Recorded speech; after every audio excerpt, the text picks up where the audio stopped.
Hello everyone and welcome to my channel. If you're new, if you're not new, welcome back to my channel. My name is Marina and today I'm going to be doing something a little different. I feel like I've been saying that a lot lately, but it's true. I am doing something different today, okay? I have recently listened to Taylor Swift's newest album, Midnight, as I'm sure the rest of the world has. And while I usually make like song rankings for my music videos, I am taking a different route this time, simply because I'm not ready to rank the songs off of Midnight yet.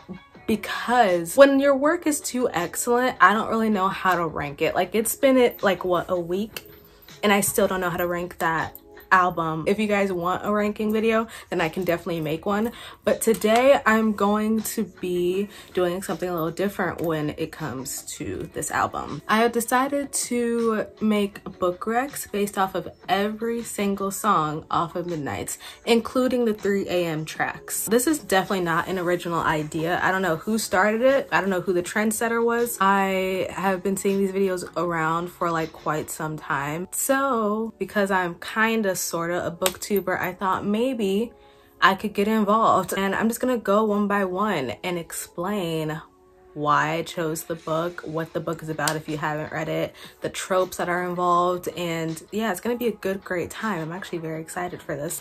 Pulling all the books next to me that I'm gonna be talking about right now. We're gonna start off with obviously the opener of the album, one of my favorite songs, Lavender Haze. When I first listened to it, it gave me the vibe of The Heart Principle by Helen Hoang. If you guys don't know what The Heart Principle is, it is the third book in the Kiss Quotient series.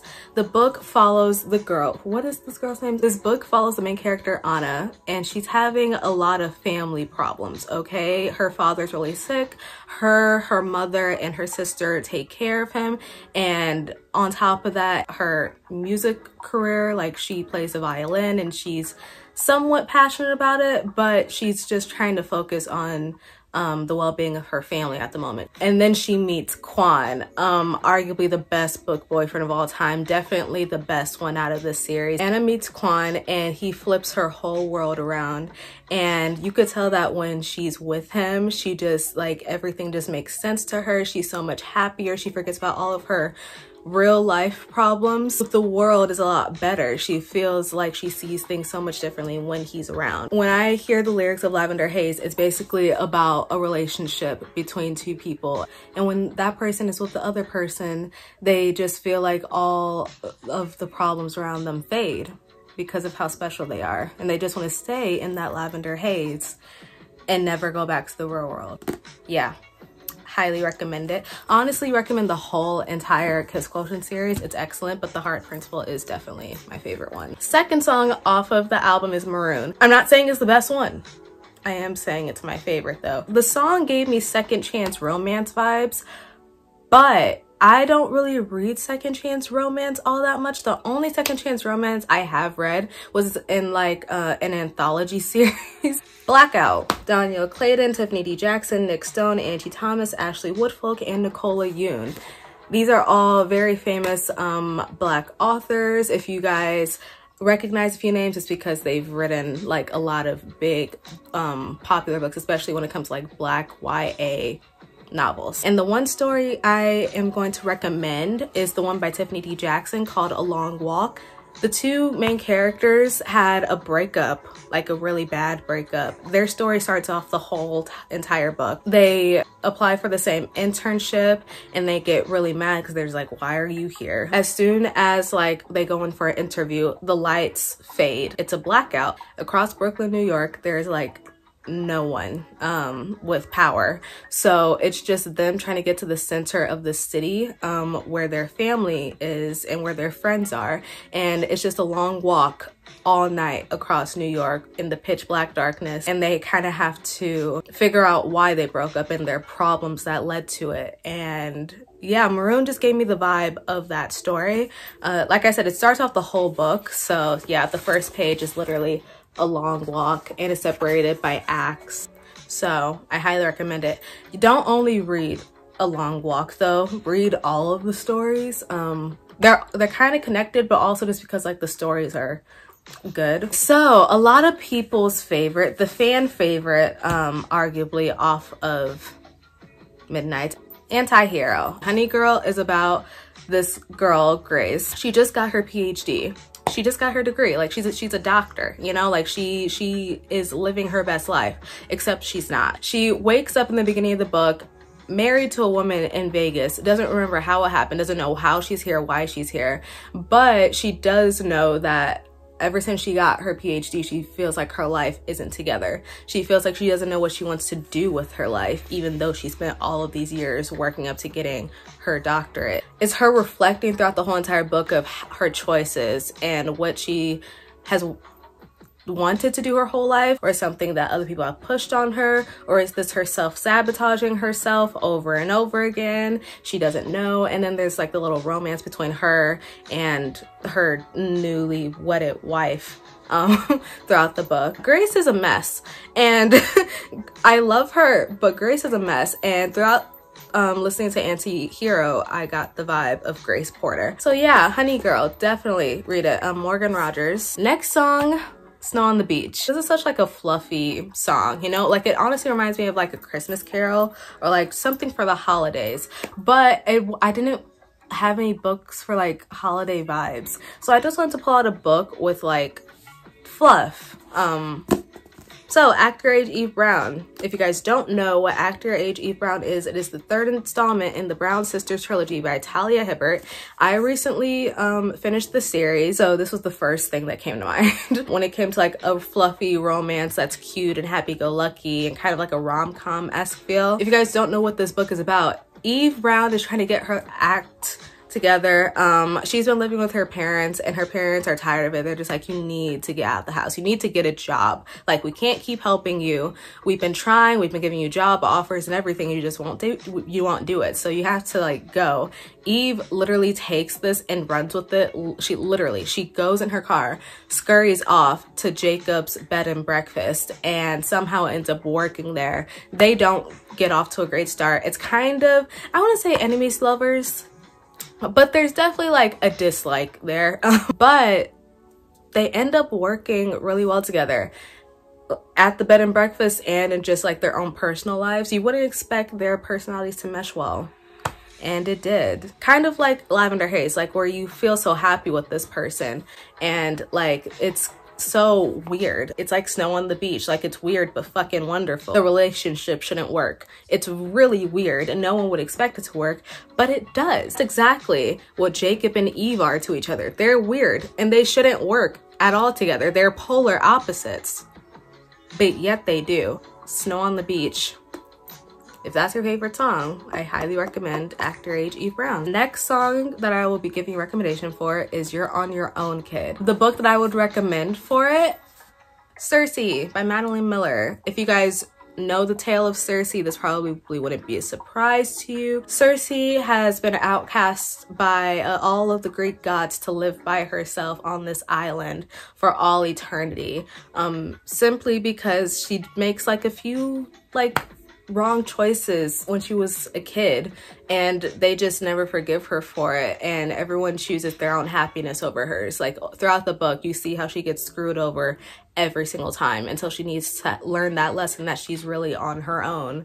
And it sucks and it's sad, but it's a rite of passage, and I think that Circe does a good job of portraying that whole entire message. I think it's really done well here in this book. Okay, so now we're getting into my favorites. Like, I know I keep saying that, but it's so true. Next song, Midnight Rain.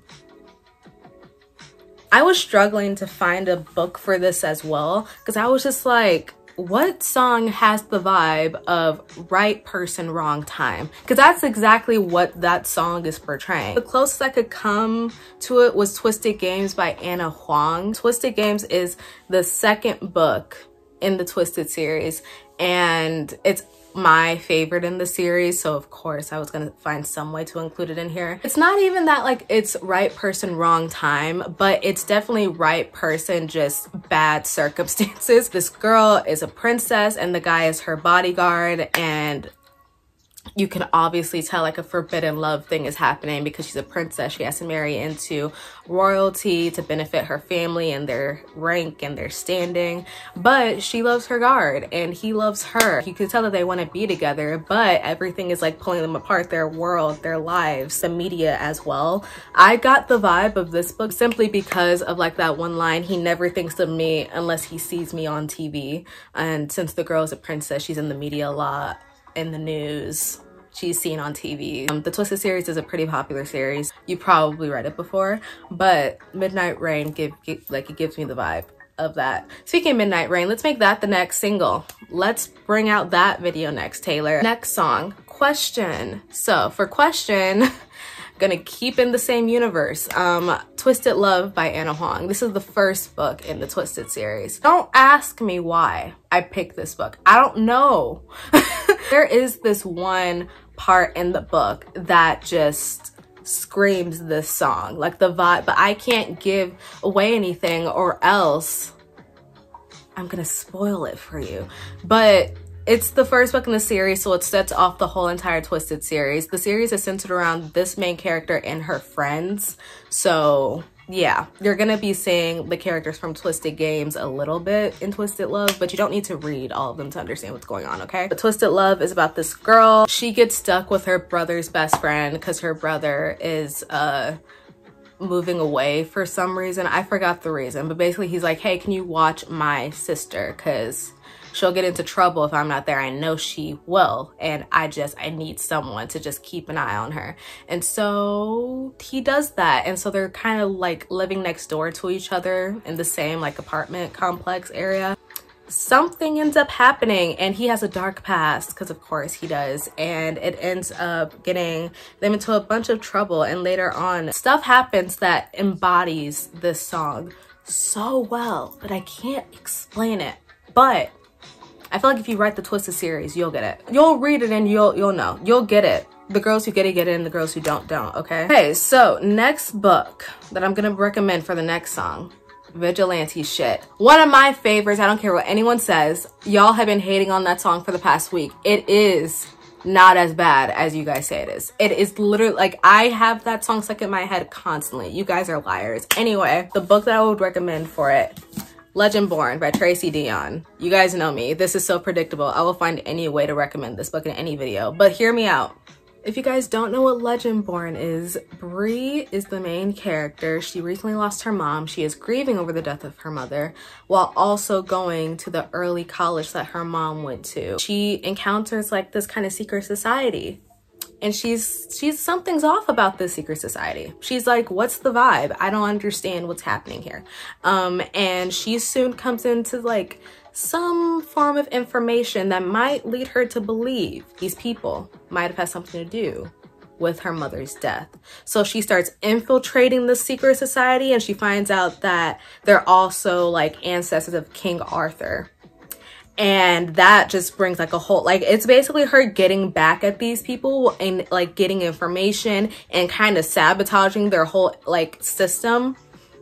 Kind of epic. And the sequel comes out soon, so I feel like I have to do my duty, because this is one of my favorite books of all time. I have to do my duty. You guys need to read this, because Bree is literally Vigilante Shit. Vigilante Shit is a Bree. They are one and the same. Like, she literally infiltrates the system and fucks with everyone in it. That's Vigilante Shit. Next song, Bejeweled. One of the songs that I had to ease into. I know that not everyone's eased into it yet. A lot of people still have a lot of hatred for this song, and a lot of people are mad that it's the second single. I got used to it, and it's not that bad. Savvy Sheldon Feels Good as Hell by Taj McCoy.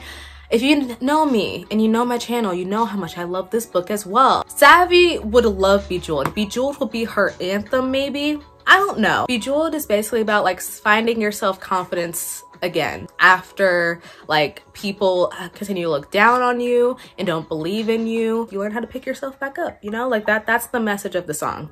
Savvy does that. You know, Savvy recently went through a breakup with the guy that she's been with for like a long time, years. And the breakup was very sudden and she wasn't expecting it. And she loses her confidence. Throughout the entire book, it's like a self-help journey, like a personal growth journey. Like she does things that make her happy, makes her feel better in the ways that she sees herself. She loves herself.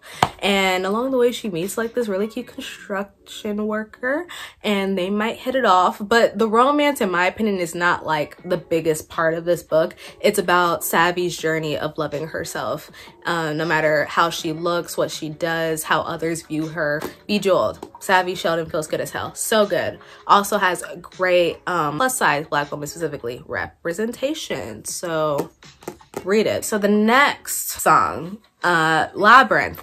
I honestly don't listen to Labyrinth like voluntarily. Like if it comes up on shuffle, then fine, but it's not one of my favorites. The book that came to mind when I listened to it for the first time was The Takeover by T.L. Swan. The Takeover is, I think, the second book in the Miles High Club series. This woman is a mother to 3 kids. She recently lost her husband. She meets the guy who she works with kind of, but this guy likes her a lot. And he's willing to show her that, hey, I can treat you right if you just let me. Like, he's rich, he's suave, he's very charming. He is willing to like her kids and get to know her kids. Like he's kind of all in, and she's very hesitant. She's like, I don't want to be put through the pain again of like losing someone that I love. The vibe matches with Labyrinth simply because like of that chorus, like, uh-oh, I'm falling in love again. Like it's like a scary feeling and you don't want to commit to it right away. And that's what the main character in this book feels throughout the whole entire thing. Next we have Karma. I also don't voluntarily listen to Karma. I laugh whenever it comes on. It's a very unserious song. I have a book rec for it. So, Kiss the Sky by Krista and Becca Ritchie. If you guys don't know what this series is or these authors are, these 2 sisters wrote the Addicted / Calloway Sister series. This book follows Rose and Connor.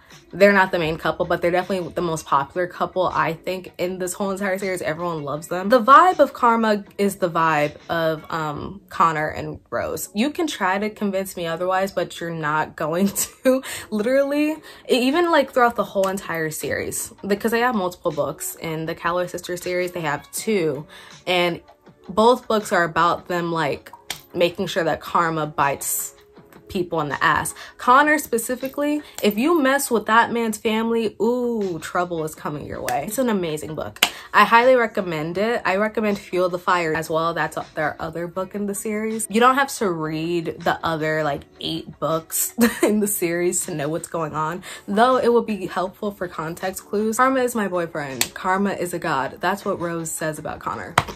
I'm sorry, she would never, but that's the vibe, is it not? They're just making sure that like their family is at peace and that no one messes with them, or else karma is gonna bite you in the butt. Kiss the Sky, Fuel the Fire. If you want, go read it. Next song I'm gonna give a recommendation for is Sweet Nothing. I like Sweet Nothing. I think it's a cute song. The message of it is just like, no matter how chaotic my life is, no matter how chaotic the world is or even our relationship is, it's just nice that I can come home and you expect nothing from me. The book I have to recommend for it is Archer's Voice by Mia Sheridan. I read this book for the first time this year. It's one of my favorite books I've read this year. I highly recommend it for this song. The book takes place in a small town, a lot of secrets in this town, okay? Archer is the main character, kind of, him and the girl who moves into town. The girl is like wondering what's up with this Archer guy because everyone keeps talking about him, yet she's only seen him like once and no one really knows why he's the main character literally in this town. And then she goes and sees that he can't talk. They communicate in sign language throughout the whole entire book, and it's very cute. And as their relationship flourishes into something bigger, they realize that the town is kind of like really against Archer. I listen to Sweet Nothing in Archer's point of view. Like, you can tell that he just really likes coming home to the main girl and thinking, wow, you want nothing from me. Like, everyone in this town wants something from me. You don't. Thank you. Like this really like wholesome yet melancholic feeling of like not having to do anything to please the person who really loves you at the end of the day. Sweet Nothing, Archer's voice. That's the vibe that I got. Next song, the closer off of the original album, Mastermind. Now for Mastermind, I had a few options, you know. I was going more the fantasy route for this one, especially like YA fantasies. They have like these very morally gray main characters, or like characters that have to do a lot of stuff to take down the villain. So that's the vibe that I was going for with this song specifically, and then Burn the Ashes as the recommendation for it. The first book is where this series really peaks, in my personal opinion. This book is about this girl, Laya. Her brother gets taken by the government because he was doing some shady stuff. So she goes to these people that her parents used to work with that kind of went against the government and their laws and everything to like make society better. And the people that she's talking to are like, we'll help you, but you need to take down the top of the top. Like the person that's kind of running things, that's making our lives a living hell down here. Like you need to take down the main person if you want our help of finding your brother. And she's like, okay. So she goes and infiltrates this military camp. Basically, it's like a military camp. It's like where all the officers and guards train to become like basically killers and annoying people. She has to work for like the person in charge, and it's a woman, and she has to basically work her way around it, get information to take down the whole system so they don't have to live the way that they've been living anymore. She's kind of a mastermind throughout the whole entire book. She's making sure that she is helping these people that are getting her brother out while also being undercover. She's basically a spy throughout this entire book, and she is infiltrating the system and taking it down. And along the way, she meets Elias. Elias is one of the soldiers in this academy. These soldiers are meant to like make her people feel small. The scholars, that's what her and her people are called. So she views him as an enemy straight away, but something might be happening between those two. You never know.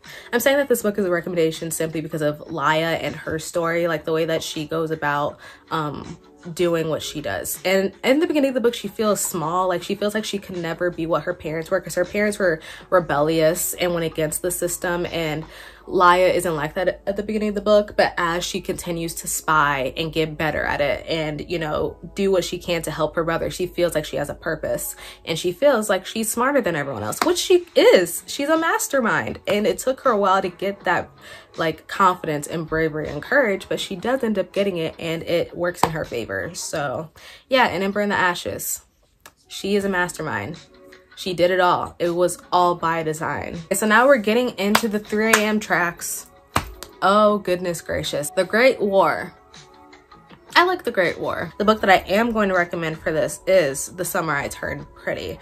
Now, I know you're probably just like, what do you mean? If you are just a show watcher, you won't understand what I'm talking about. However, if you read the books, you know that like these kids go through a lot throughout the books, like emotionally, because of like their parents and their families. I'm recommending this from like a Conrad and Belly perspective. Jeremiah has nothing to do with this recommendation. Whenever times are tough, you can always count on Conrad to go to Belly for comfort. And so this song is basically like, hey, we have survived so many hardships, whether it be between like our relationship or the people around us and what people are saying about us, but you know that we will always come back to each other at the end of the day.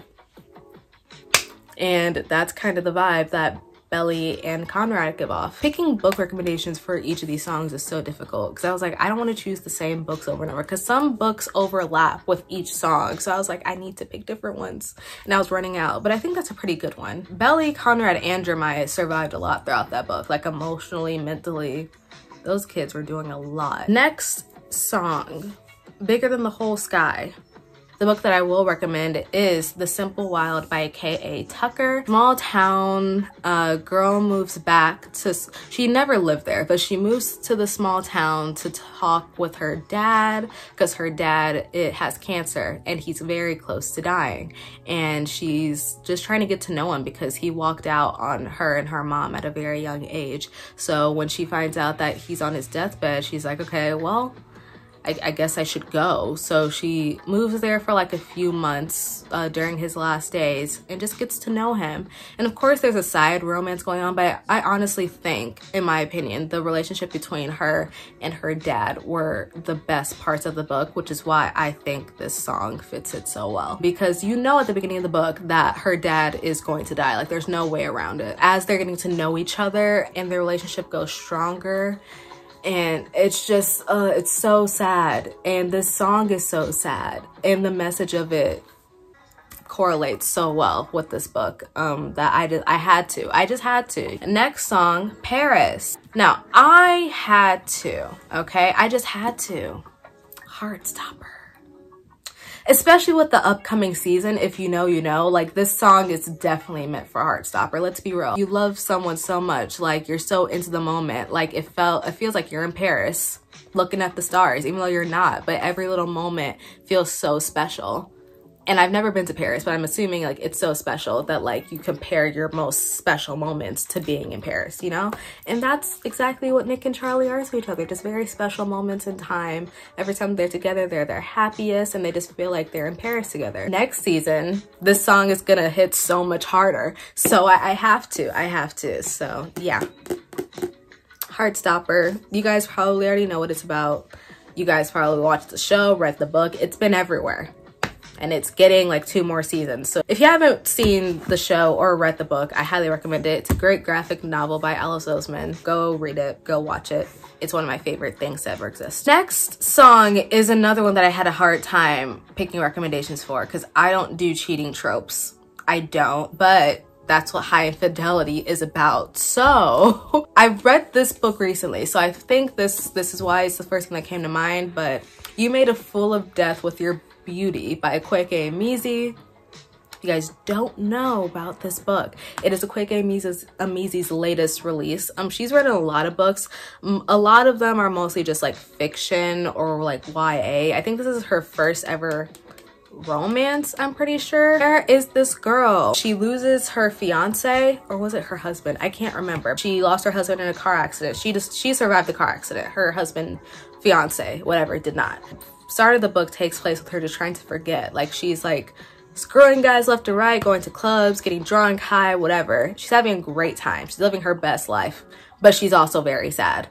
She meets one guy and she's like, oh, we're hitting it off really well. Things could get serious between us. Like maybe, I don't know. Like she's only taking it one day at a time. She's not looking that far into the future, but this guy whipped for her. She's like, okay, we'll see where this goes. I'm not looking for anything serious right now, but I do like you, so we'll just have to see. She goes with him to his family's house, meets his family, and I want to give you a full like synopsis, but I don't think because here this book has a lot of twists and turns, so I'm scared that whatever I say next could be considered a spoiler. Let me read the description. Is it in the, I guess it's not a spoiler because it's in the description, but I don't want to say it because I feel I went into this book without reading a single synopsis, and I think that's the best way to go about it because I was not expecting for it to go the way it is. It is a cheating trope, kind of, but not in the way you expect. I can guarantee you're going to be on the edge of your seat the entire time reading this. Like I read it in like a day.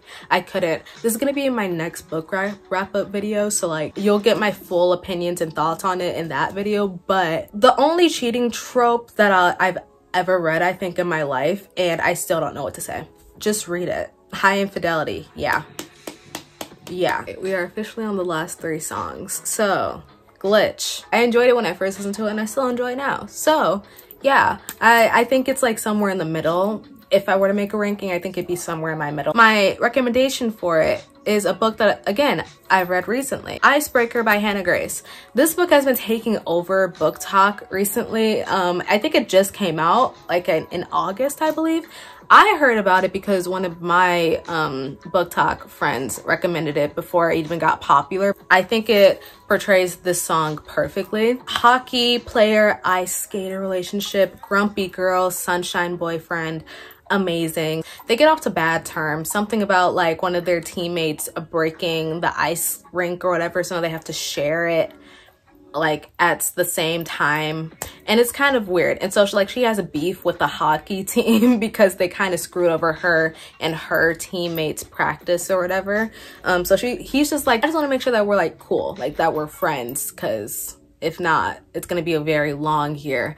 Along the way, stuff does end up happening, and she's still like, I don't know what's going on. I don't know why I feel this way. Like, her feelings start to develop into something more. Kind of the point of view that Taylor is in the song. She's like, there's been a glitch in the system because I don't usually act this way. Like, you got me acting funny, you got me acting different. Like, there has been a glitch. Something is definitely wrong here. I should not be feeling this way. I only do like non-committal relationships. And it all happens very fast. Not in like a, like it's not like a slow burn. It's not fast paced. It's somewhere in the middle. But at some point she does like understand her feelings, and she does start to really like him. And she's like, there has definitely like, there's a glitch. Something is definitely wrong here. Like, I don't know if I explained that well, but I highly recommend it. I did like it. I also will be tuning into the other books because I think it's a series. The other hockey players are gonna get their romance, and I hope that Henry is the next one. Please let it be Henry, please. Next song is arguably the saddest one on the album. Would've, could've, should've.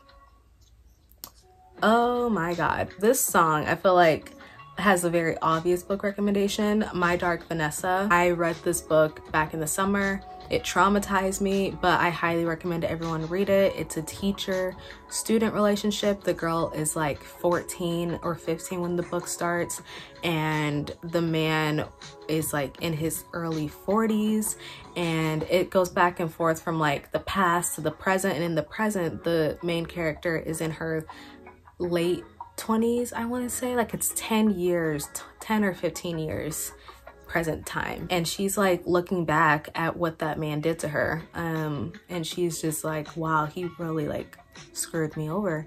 Like, I don't like who I've become because of him, and it was all because I got into a relationship with a grown man when I was a kid. And it's her reflecting on her life and everything that he put her through when she was just a kid, and how he took away her girlhood when it wasn't his to take.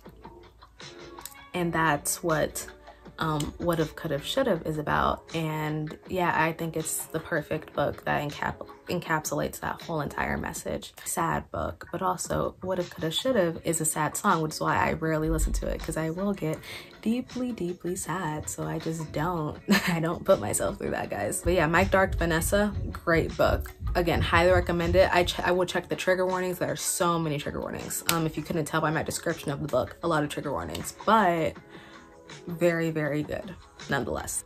Last book I would like to recommend is for the song Dear Reader. I think Dear Reader is a pretty okay song. I think it's a good closer for the album. Is it better than Mastermind as a closer? No, not in my opinion, but I think it also works as a closer, so I'm not really mad about it. The book that I am recommending for it is A Cuban Girl's Guide to Tea and Tomorrow. This one I have also read recently within the past like 2 months. It's about this girl. She just lost her grandma, just went through a friend breakup and a relationship breakup with her boyfriend. Her life, she feels like her life is falling apart. She's like, what the hell is going on? Her parents tell her to go move across the globe to England to live with her aunt and uncle so she can get her act together.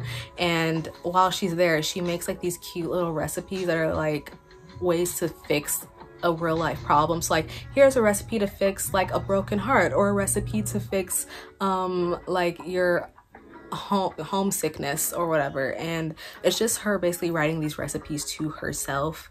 And it reminded me of Dear Reader because throughout the whole entire song, Taylor gives life lessons to people, specifically young girls who are going through a lot of hard times, and the main character in this book is doing the exact same thing. So I thought it was perfect. There's also like a cute romance in there with a cute little English lad. The guy who plays Nick Nelson in Heartstopper is gonna be the guy in the movie. I will be watching that. But yeah, it's a cute book. It's a very short read. I highly recommend it. It's a cozy read, if I'm being honest. It's very cozy. I think that's it. This video is probably gonna be a beast to edit because I talked forever, but I hope you guys did enjoy it. If you did, thank you. If you'd like to follow me on my social media, here it is. I've just been talking about Midnights for 7 days and 7 nights, so Follow me on there if you want. If you like to follow me on all my other social medias besides Twitter, they will be linked down in the description below. Yeah, I will see you guys in my next video. Bye everyone.